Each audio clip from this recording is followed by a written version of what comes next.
Hello, welcome to another Writerly Witterings.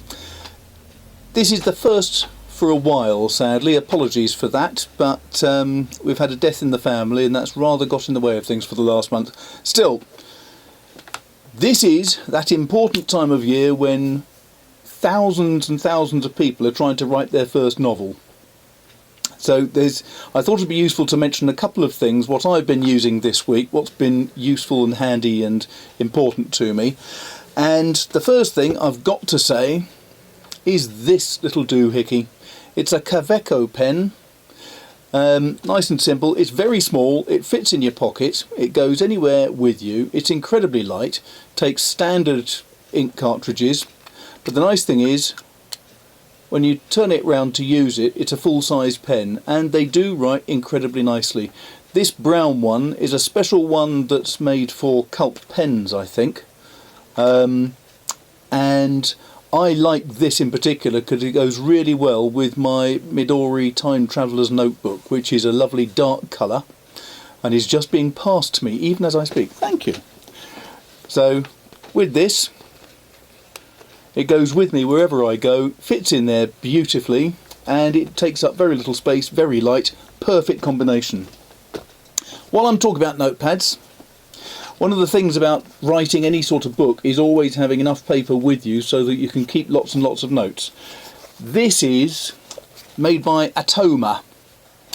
They do all sorts of different bindings, but basically the idea with Atoma is you have these metal rings that bind everything together, and each sheet of paper that's in there can be pulled out, put back in.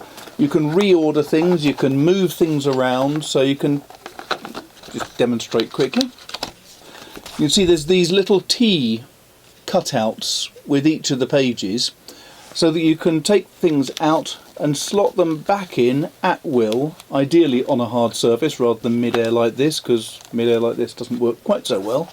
But then everything is reusable. You can take oodles of notes with these notepads because you can swap the papers around from one notepad to another.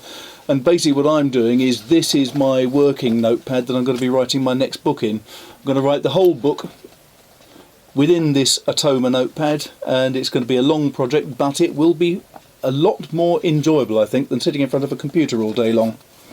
So that's two things that are really useful. Another thing this week that I've got hold of is this, a little tin of book darts.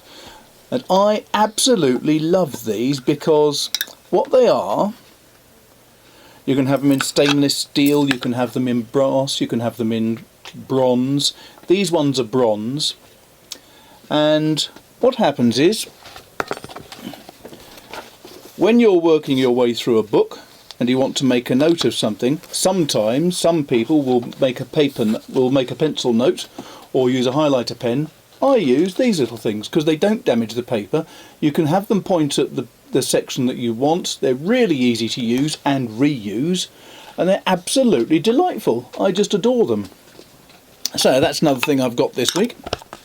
Very useful, incidentally, when you're writing. If you're going through for NaNoWriMo or anything like that, with those page darts, you just shove in the darts where you want to make a note on the page, and you can go through referring back to the different sections that you need whenever you want. Another thing I've had this week, look at that, cheating or what? This is a proof copy of Britannia. I got it not because I'm world famous or anything, but because I was interviewing the author, Simon Scarrow, and the publishers, God bless them, gave me the only copy of the book that they had because they haven't got the thing published yet.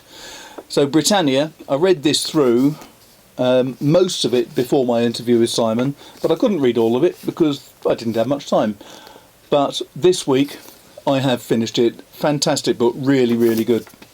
Another book I had this week was my good friend Phil Gooden.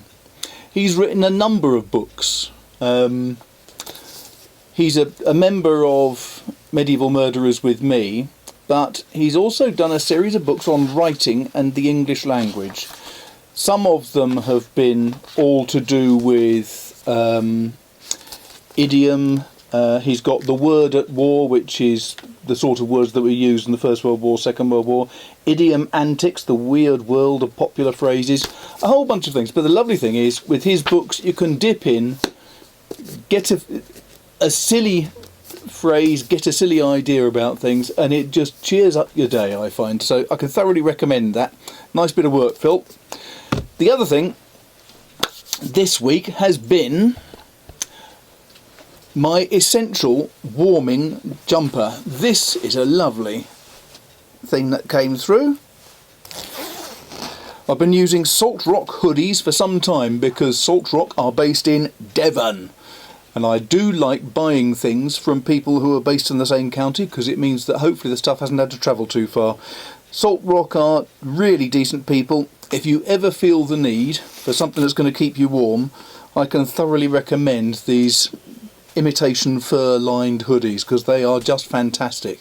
And in a house like this, I don't want to have the central heating on all day because it's expensive. So I have insulated trousers, this nice warm hoodie, and that keeps me toasty all day.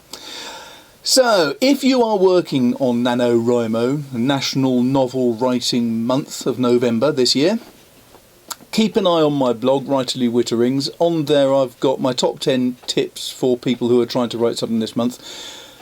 Nano is not something where you need to worry about doing a huge amount of research and working really hard to make sure that every sentence is perfectly formed. The whole idea is get 50 to 60,000 words down as quickly as possibly can, because the whole point is stay with the flow, keep your creative juices going, and just write. I've got a lot of hints on the blog about that, so have a quick look at that in case it's of any interest. But apart from that, that is, I think, about it for my week.